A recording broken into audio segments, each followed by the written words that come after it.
ಕಮಲ್ ಹಾಸನ್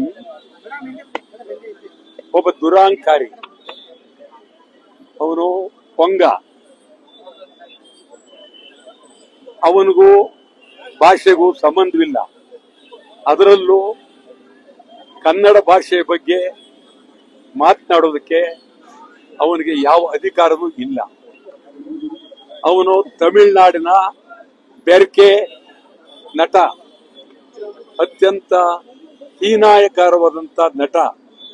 ಅವನು ತಮ್ಮ ಪಾರ್ಟಿ ಮಾಡಿದ್ರು, ಅದರಲ್ಲೂ ಅವರು ಮುಂದುವರಿಯಕ್ಕಾಗಲಿಲ್ಲ. ಈಗ DMK ಜೊತೆ ಸೇರಿ ಅಲ್ಲಿ ರಾಜ್ಯಸಭೆಗೆ ಬರಬೇಕು ಅಂತೇಳಿ ಬಹಳ ಪ್ರಯತ್ನವನ್ನ ಮಾಡ್ತಾ ಇದ್ದಾರೆ. ಮತ್ತು ತಮಿಳಿನಿಂದ ಕನ್ನಡ ಉದಯ ಆಯ್ತು ಅನ್ನುವ ಮಾತೇನಿದೆ ಅಲ್ಲ, ಇದು ಅಕ್ಷಮ್ಯ ಅಪರಾಧ. ಇದು ಬಹಳ ಗಂಭೀರವಾಗಿ ನಾವು ತೆಗೆದುಕೊಳ್ಬೇಕಾಗಿದೆ. ಕನ್ನಡಿಗರು ಇಡೀ ರಾಜ್ಯದಲ್ಲಿ ಇದನ್ನ ಅಷ್ಟು ಲಘುವಾಗಿ ತೀರ್ಮಾನ ಮಾಡೋದಾದ್ರೆ ಮುಂದೆ ಪರಭಾಷೆಯವರ ದಬ್ಬಾಳಿಕೆ, ಅವರ ನಾಲಿಗೆ ಬಾಯಿಗೆ ಬಂದಂಗೆ ಮಾತಾಡೋದು ಶುರು ಮಾಡ್ತಾರೆ. ಕನ್ನಡದ ಗೌರವ, ಕನ್ನಡಿಗರ ಶಕ್ತಿ ಪ್ರದರ್ಶನ ಆಗಬೇಕಾಗಿದೆ.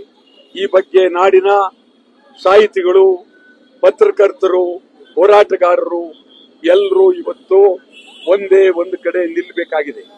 ಒಂದು ಧ್ವನಿಯನ್ನ ಎತ್ತಬೇಕಾಗಿದೆ.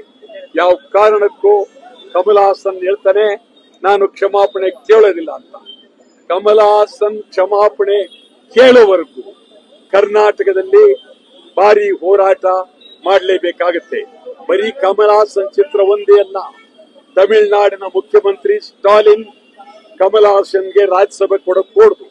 ಕಮಲ್ ಹಾಸನ್ ಹೇಳ್ಬೇಕು, ಮೊದಲು ನೀವು ಹೇಳಿರ್ತಕ್ಕಂಥ ಕನ್ನಡದ ಬಗ್ಗೆ ನೀವು ಮಾತಾಡಿರ್ತಕ್ಕಂಥ ಅತ್ಯಂತ ಕೀಳು ಮಟ್ಟದ ಭಾಷೆಯನ್ನ ಹಿಂದಕ್ಕೆ ಪಡಿಬೇಕು, ಕ್ಷಮಾಪಣೆ ಕೇಳಬೇಕು. ಇದಾದರೆ ನಾವು ರಾಜ್ಯಸಭೆಗೆ ಕರೆಸ್ತೀವಿ ಅಂತ ಹೇಳ್ಬೇಕು.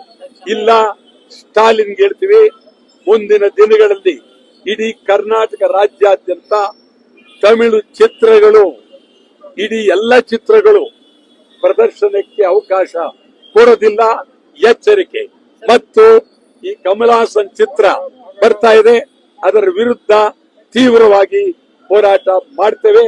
ಇಡೀ ರಾಜ್ಯದ ಎಲ್ಲಾ ಕನ್ನಡ ಪರ ಸಂಘಟನೆಗಳು ಇದು ಕನ್ನಡಿಗರಿಗಾಗಿರ್ತಕ್ಕಂಥ ಅಪಮಾನ, ಅಗೌರವ, ಇದು ಕನ್ನಡಿಗರ ಮೇಲೆ ದಾಳಿ, ದಬ್ಬಾಳಿಕೆ, ಇದು ನಿಜಕ್ಕೂ ಬಹಳ ಅತ್ಯಂತ ಅಗೌರವ.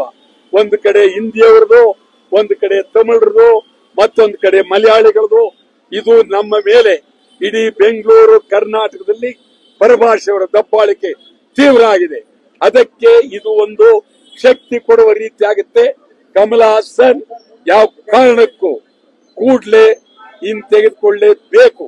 ಕ್ಷಮಾಪಣೆ ಕೇಳದೇ ಇದ್ದ ಪಕ್ಷದಲ್ಲಿ ರೂಪುರೇಷೆಗಳೇನು ಹೋರಾಟ ಮಾಡೋದಕ್ಕೆ ಮುಂದಿನ ದಿನಗಳಲ್ಲಿ ಅಥವಾ ಚಿತ್ರರಂಗದ ಕಡೆಯಿಂದ ಯಾವ ರೀತಿ ಬೆಂಬಲವನ್ನ ತಾವು ಕೇಳ್ತಾ ಇದ್ದಾರೆ, ಯಾವ ರೀತಿ ಅವರ ನಡೆ ಯಾವ ರೀತಿ ಇರಬೇಕು? ಅದೇ ಈಗ ನಾನು ಚಿತ್ರರಂಗದವರೆಗೂ ಹೇಳ್ತೀನಿ, ಬಹಳ ಗಂಭೀರವಾಗಿ ವಾಣಿಜ್ಯ ಮಂಡಳಿಯವರು ನೇರವಾಗಿ ಸ್ಪಷ್ಟವಾಗಿ ತೀರ್ಮಾನ ತಗೊಳ್ಬೇಕು. ಅವರು ಇದರಲ್ಲಿ ವಾಣಿಜ್ಯ ಮಂಡಳಿ, ಕರ್ನಾಟಕದಲ್ಲಿ ಇರ್ತಕ್ಕಂಥ ಕನ್ನಡಿಗರ ವಾಣಿಜ್ಯ ಮಂಡಳಿಯಲ್ಲಿ ಕನ್ನಡಿಗರಿಗೆ ಕಮಲ್ ಹಾಸನ್ ಮಾಡಿರ್ತಕ್ಕಂಥ ಅಪಮಾನ, ಅಗೌರವ, ಇದನ್ನು ಯಾವ ಕಾರಣಕ್ಕೂ ಸಹಿಸೋಕ್ ಸಾಧ್ಯ ಇಲ್ಲ. ವಾಣಿಜ್ಯ ಮಂಡಳಿಯವರು ತೀರ್ಮಾನ ತೆಗೆದುಕೊಳ್ಬೇಕು. ಅವರು ಸಂಪೂರ್ಣ ಬೀದಿಗೆ ಇಳಿಬೇಕಾಗುತ್ತೆ. ಇದು ಸರ್ಕಾರವನ್ನು ಹೇಳ್ತೀನಿ, ನೀವೇ ಸರ್ಕಾರವೇ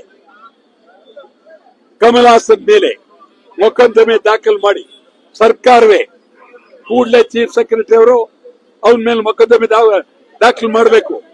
ಕೂಡಲೇ ಕ್ಷಮಾಪಣೆ ಕೇಳಬೇಕು. ಇಲ್ಲದೆ ಹೇಳು ಹೆಂಗೆ ತಮಿಳಿನಿಂದ ಕನ್ನಡ ಹೆಂಗೆ ಉದಯವಾಯ್ತು ಹೇಳಲೇಬೇಕು. ಇಲ್ಲ ಅಂತಂದ್ರೆ ಕರ್ನಾಟಕದೊಳಗೆ ಕಮಲ್ ಹಾಸನ್ ಬಹಿಷ್ಕಾರ, ಕರ್ನಾಟಕದೊಳಗೆ ಬರக்கூಡದು. ನಾವಂತೂ ಇಡೀ ರಾಜ್ಯಾದ್ಯಂತ ತೀವ್ರ ಹೋರಾಟ ಮಾಡ್ತೇವೆ.